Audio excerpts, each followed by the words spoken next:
Hello everyone and Om Shanti. I love to remember our beloved Dadi Gulzar. She was such a shining light for Brahma Kumaris for so long. Such an inspiration because of her purity, because of her innocence, because of her depth, because of her wisdom. And of course she was the corporeal instrument of Shiv Baba and Brahma Baba, who we call Tata together. The Supreme Soul, incorporeal Supreme Soul, and his physical instrument here on this earth, Prajapita Brahma.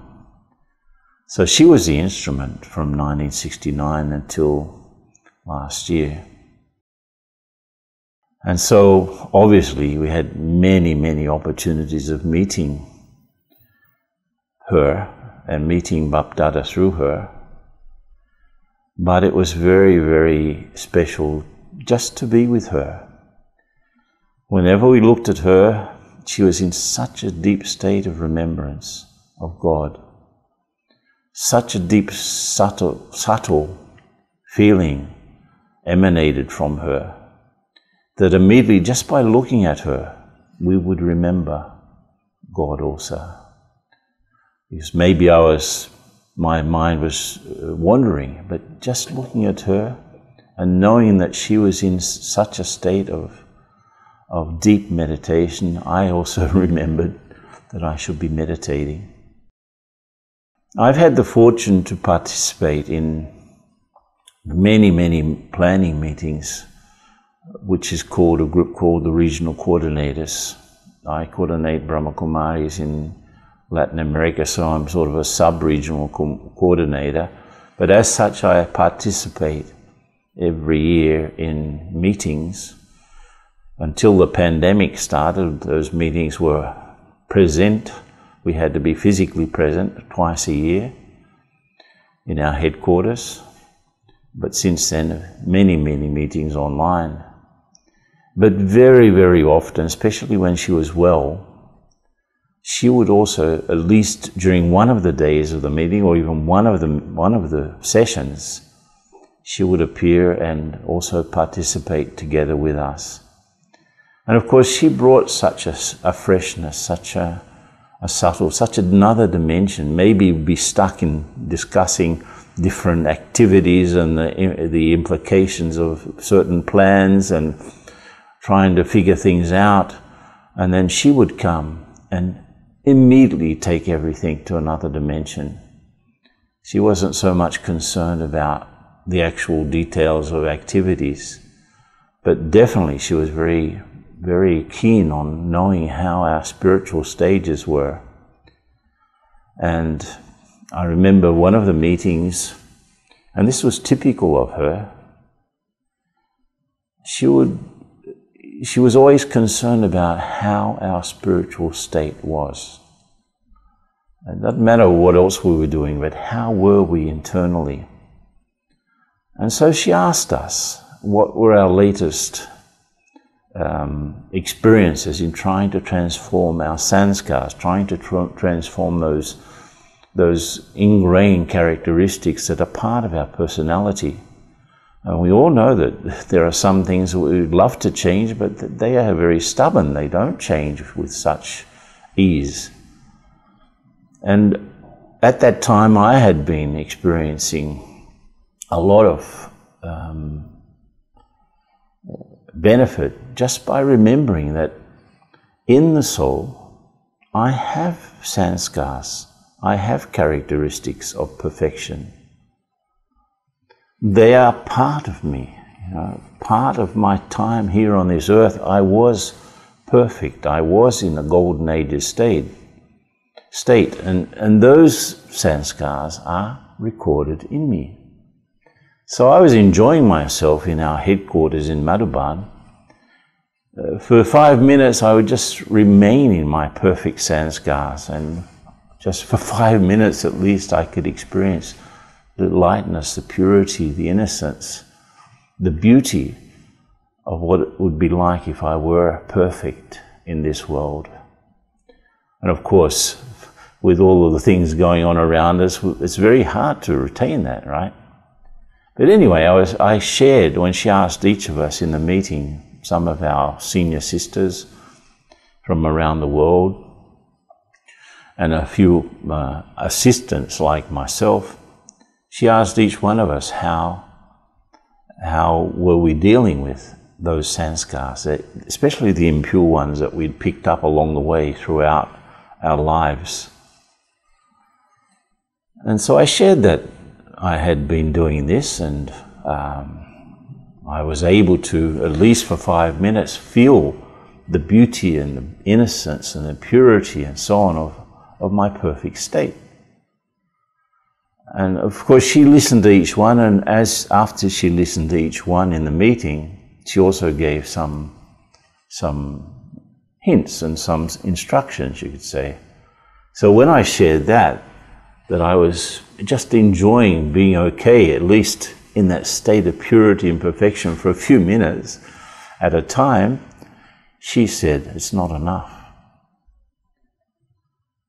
She said that I had to be aware of not only the sanskars that I have of perfection in me, the part in the soul which passed through that time here on the earth, which we call the Golden Age, and I have those sanskars, yes, but she said I need to be aware of the things that take me away from that, the things that keep me away from that. So, in a way, what are the things that I have inside myself that sabotage my efforts? And she then suggested, okay, make a list of the things that you see are creating this, this contrast internally. And every morning, in your early morning meditation that we call Amrit Vela, you should be aware of one of those things and offer it to God. Offer it as an offering, so that He can shed light on that particular characteristic. And so after that, I did make the list, and I did really take such benefit. And that instruction that she gave has been with me for so long. And in the same way, any other time that we would interact with her, she would always, always, always take us up to the higher ground, to take us up to a higher dimension from where we could see the things, and from where we could definitely really take benefit from the light that she shone on those particular efforts, and grow from there. We also had the chance to receive her a couple of times. I was at the time in Brazil, and I traveled with her throughout some of the places in Latin America, like Argentina. And I noticed how unaffected she was by all of the sights and scenes of the world around, you know. She was so focused on her spiritual stage. She was so focused on keeping that higher state of consciousness that everyone was just inspired by her. She didn't really give long or even complicated classes at all. She was very simple, very pure, and so much a mirror for us that we just had to look at her, and then we would feel, wow, thank you, Dadi, you have shown me another aspect of how great I can also be. And she was completely, let's say, I would say egoless, even though she was such a high personality with such a high level of consciousness and such a beautiful vibration. She was absolutely unaware of it. It's as if she didn't have any ego. She had the childlike innocence but also the depth of maturity of a very ancient and wise person. And so when I remember Dadi, I remember that balance of childlike purity and ancient wisdom. And she would always, she was a perfect instrument, therefore, for God to use to continue after Brahma Baba left his body in 1969. She was chosen as the vehicle for these teachings to continue. What we call now Avyakt Mulis. They are more about, until 1969, the knowledge that was given are the basics of the soul, God, the three worlds, what happened through the cycle of time, the different trees of religions. And so there was a revelation of the knowledge until 1969, but after that, she was the perfect instrument for Baba to teach us how to put all of that into practice and how to actually become perfect.